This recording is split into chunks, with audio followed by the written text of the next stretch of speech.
foaming at the enemy fire.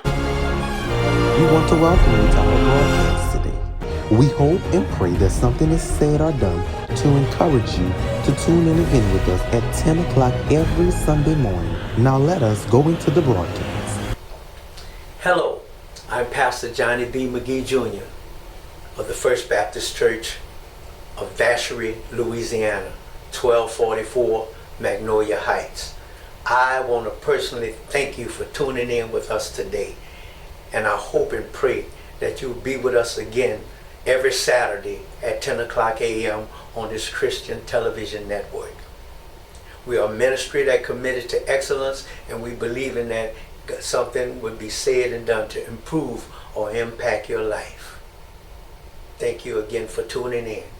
Now let us go into the broadcast. If you would open your Bibles to John 21, 21st chapter of John, the Gospel according to John.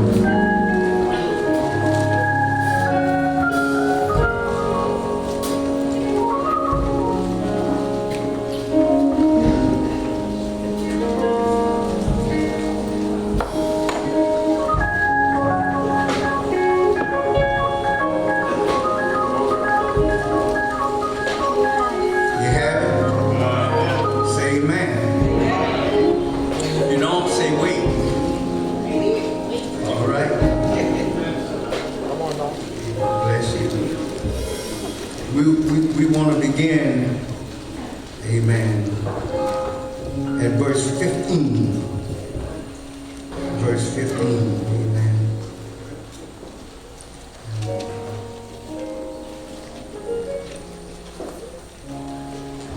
You have it? Amen. So when they had dined, that's in your Bibles? Okay. Jesus said to Simon Peter, Simon, son of Jonas, lovest thou me more than these? He said unto him, Yea, Lord, thou knowest that I love thee.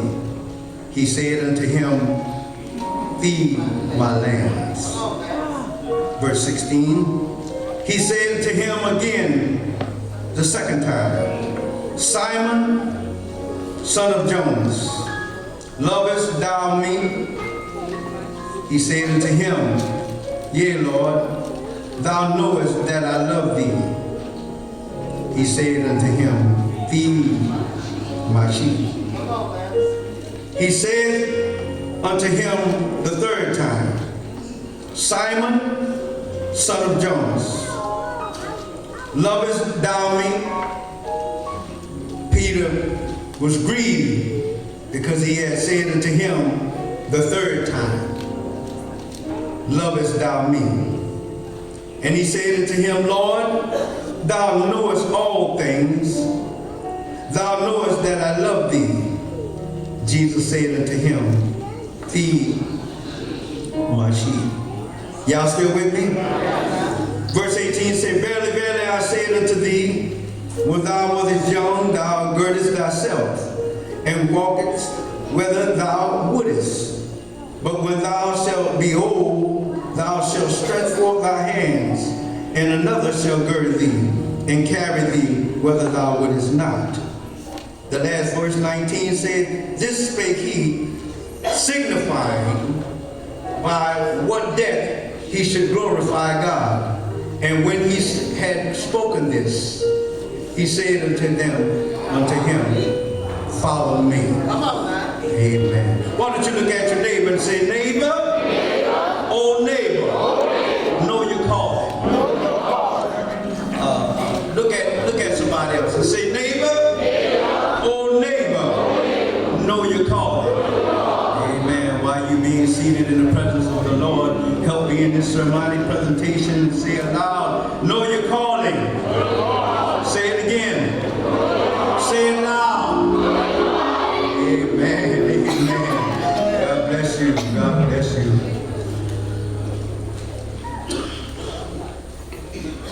Two Kentucky horse racing stable owners had developed a keen rivalry with one another. Each spring they brought They both entered a horse into the local races, and one of them had a thought that they would hire a professional jockey, would give him an edge on winning the race. They both had good horses, but one of them could only win. The horses both were in the final fence of the stretch during one race, and both horses got exhausted and collapsed, throwing both jockeys off the horse. But the professional jockey got up, jumped back on a horse, and continued in the race. He won the race because he continued. And at the end, he went on to the stable and he saw the owner of the horse sitting there angrily arguing with someone else. And the jockey said, "What's the matter?" He said, I won the race. Why are you so upset? And the owner, with his red face, was very upset. He said, "Yeah, you won the race. Oh, that's true. But you won it on the wrong horse." The jockey had best intentions. He intended to win the race. He did what he thought was right, but he was distracted because of the calamity and the task that was before him. He was distracted because of something that was unexpected to happen. I share that with you because ultimately we all fail at one time or another trying to do our best. And you know, oftentimes we wind up doing the same thing that this jockey had done. We get distracted and get on the wrong horse.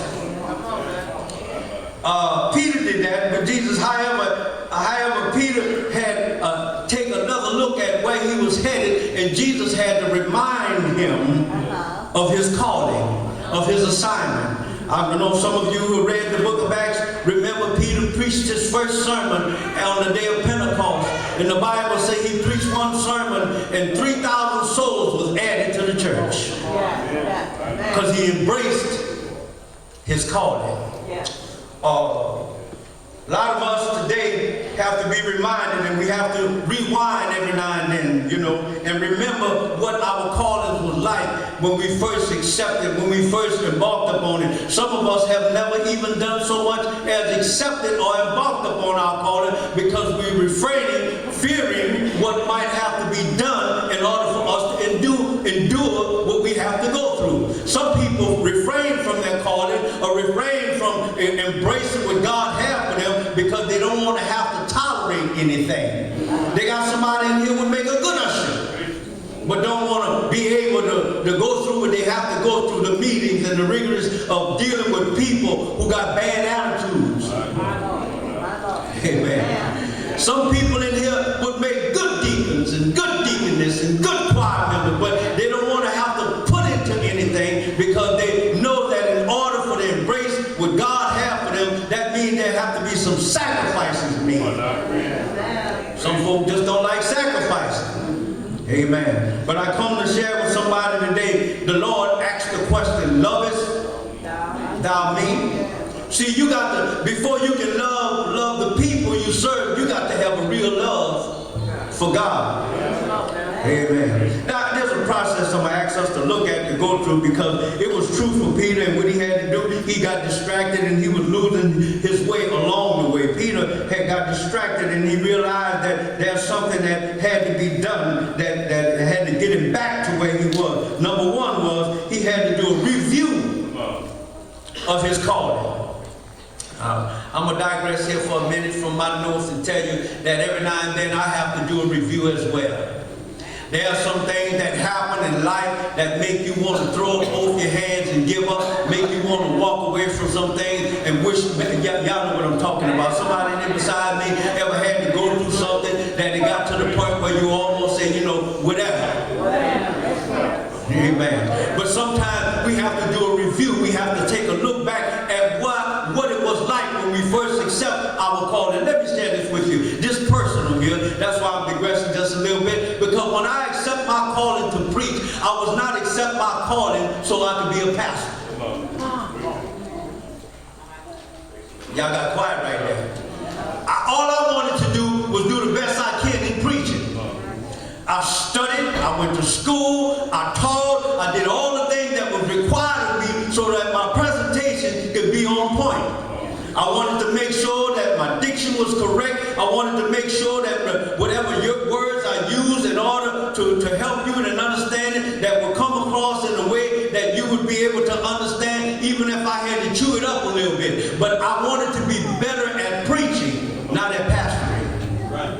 Amen. Let me share this with some preachers that may be embracing it. Pastoring is an incentive for it's more or less an opportunity you get from diligence. It's an opportunity you get from being faithful. Amen. Sometimes there are places that take pastors that's not faithful, but that's according to that congregation. I believe here at First Baptist, amen, somebody, that God had a chosen time and a place for this position that I am right now. And I believe this because when I came here, I wasn't looking to pastor the church. Y'all get quiet if you want to. I accept whatever God gave me, and this is what I try to share with people that have a calling. When you accept what God's doing and you walking in whatever God has for you, you will be rewarded according to God's grace and His mercy. Amen. The days come when we're waiting on Jesus, just like Peter was. When Peter was waiting on Jesus, he was at the seashore. Matter of fact, I want to also share with you, it's amazing how things happen, how God reminds us when we take going back fishing. Back to what I was doing at first. He was, in other words, in the Greek text, he was ready to retire from preaching and go back to what he was doing because Jesus had been crucified and he had let Jesus down. He denied Jesus, and they were waiting to see Jesus again because they knew that Jesus had come and rose from the grave, and they thought Jesus was going to come to them right away. So because they were waiting, they got tired waiting, they were losing sight on their calling. So Peter said, I'm going back fishing. And Jesus came along and told them that he called out to them and said, have you caught any fish? And they said, no, we hadn't caught any fish yet. He saw somebody on the shore, and then he yelled back to him. Jesus told him, said, well, cast your net on the right side. And when they cast their net on the right side, they had so much fish they couldn't even drag it back in. Y'all can read that verse 1 through 6 and then explain to you what I'm trying to say. When they realized it was Jesus, and Peter realized it was Jesus, the scripture say he got nude and he jumped in the water and he went swimming back to shore because he got excited that it was the Lord. And the rest of them got in the water, and when they got back to shore, he had begun to share with them and break bread with them, and he had assigned them. But what he did was he realized that Peter had fallen short. Peter had fallen away. Peter was giving up hope in a sense. Then he asked Peter 3 times, lovest thou me? First time he said, feed my lamb. Second time he said, feed my sheep. And the third time the scripture said Peter got grieved. And I believe Peter got grieved because it reminded him that he denied Christ 3 times, warming at the enemy fire. And I want to pause here again and share with somebody. That's why a lot of us in the church deny Christ, because we're warming at the enemy fire.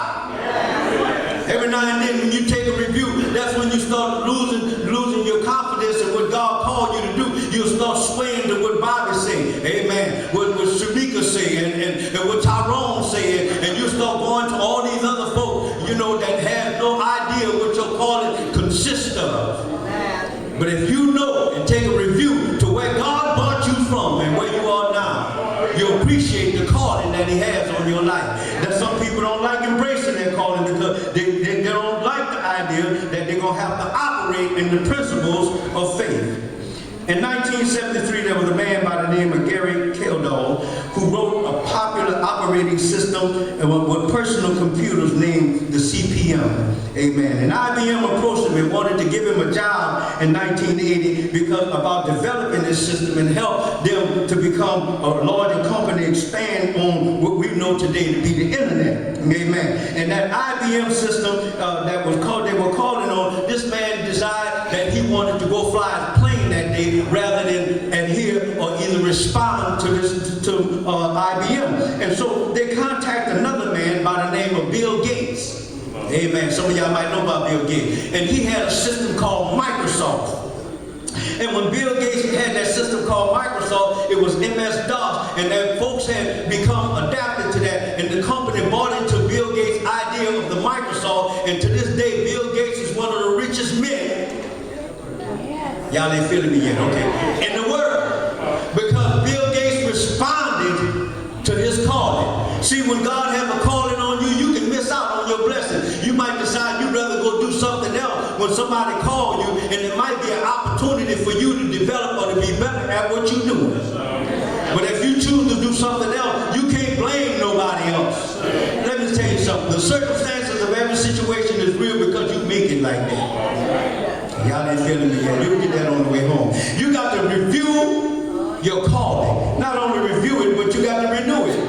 When you realize that you take a look at where your calling was and where you missed out, sometimes you got to renew it. Sometimes you renew it because sometimes faith gets weak. I know I ain't by myself. Every now and then faith will get weak. Every now and then you allow things to happen in your life where your faith might get wavery every now and then. Amen, somebody. Don't come here acting like you got strong faith all the time.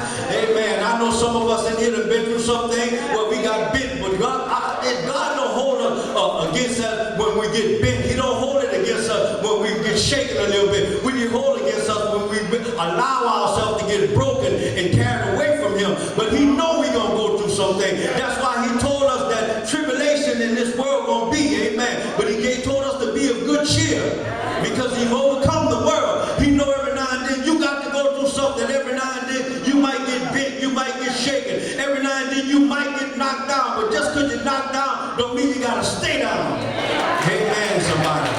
Every now and then you won't go through something. And I've experienced this in my life enough to know that as long as God allows you to wake up, you can get up. Help me, Jesus. So we wondering, sometimes why we got to go through some things and why some things happen. But God wants us to know, and the reason why He wanted to qualify Peter to let him know, He asked him 3 times so He can let Peter know, you denied me 3 times, now I want you to, amen, I want to restore you on each one of those times. He could have went to Peter and said, Peter, why you denied me? Peter, why you didn't own up to it? Peter, why you turned your back on me? Peter, why you was walking by? He could have asked anything, but He asked him the question that was more essential and quintessential to everything that we want to do as it relates to ministry in this ministry, even here at First Baptist. He want to know if you love Him. Amen. Some people do it out of obligation. See, if you got a marriage where people just do out of obligation and not out of love, that ain't much of a marriage. Amen. Tell your neighbor you need to renew every now and then. When you renew the marriage, every now and then you got to let your flashback to your honeymoon. Amen.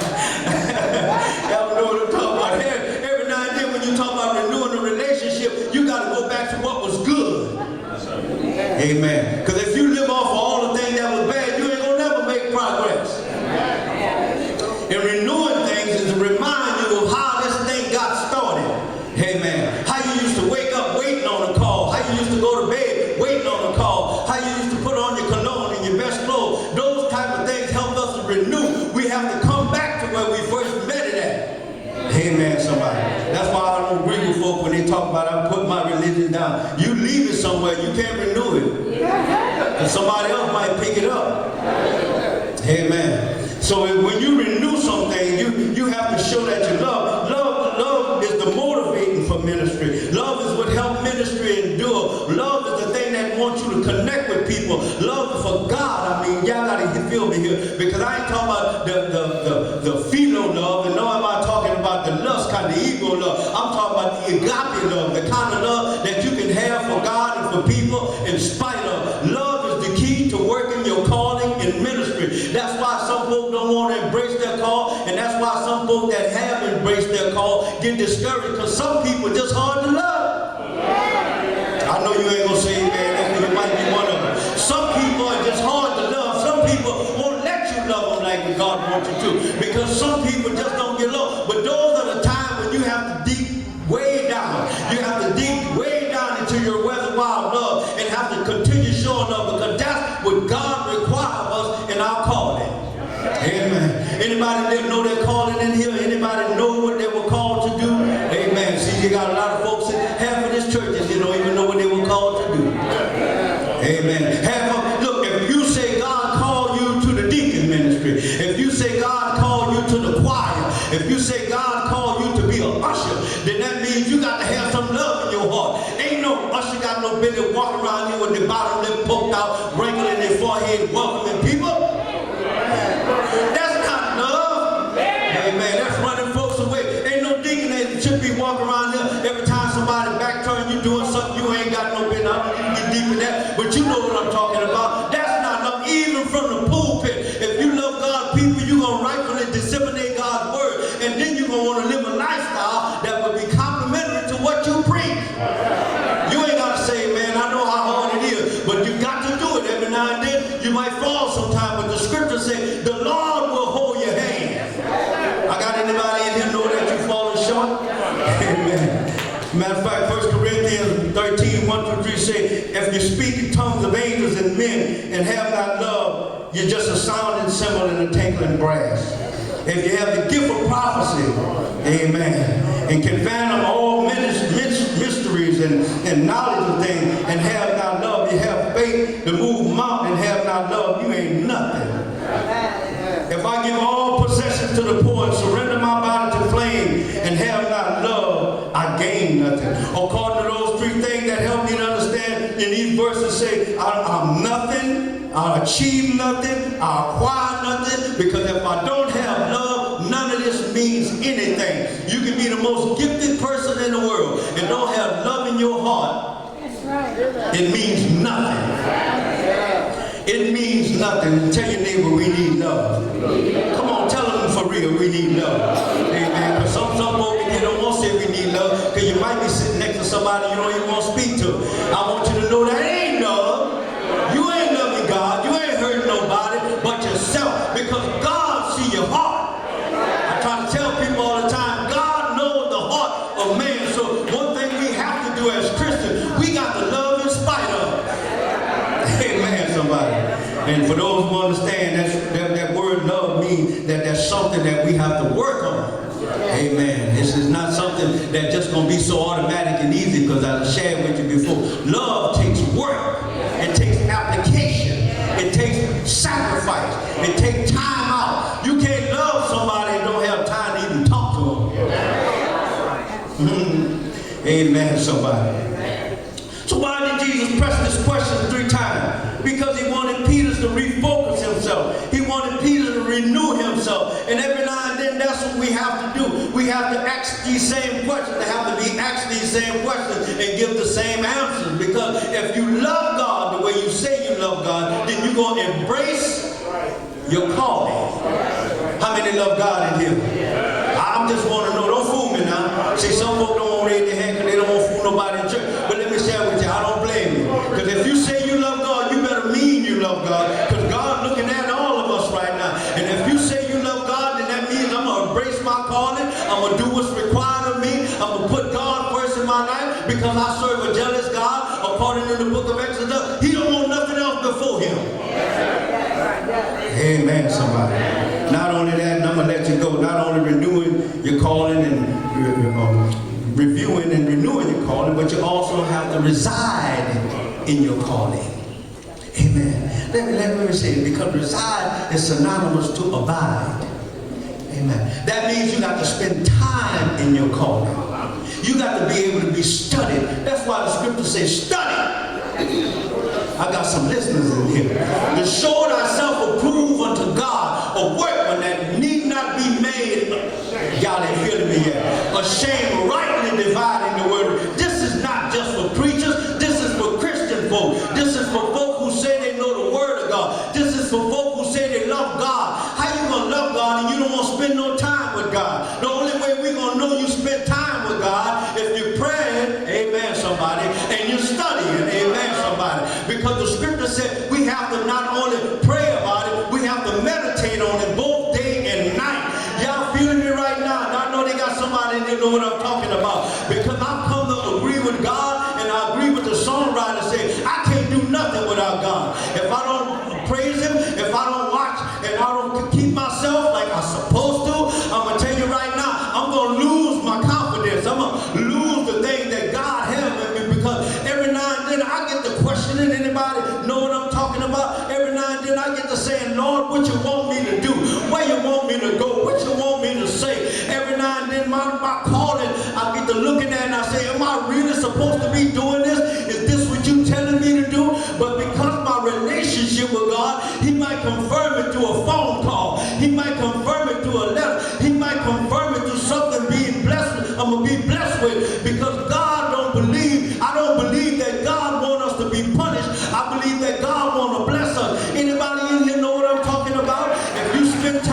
Join us in the month of November every Thursday night starting at 6:30 p.m.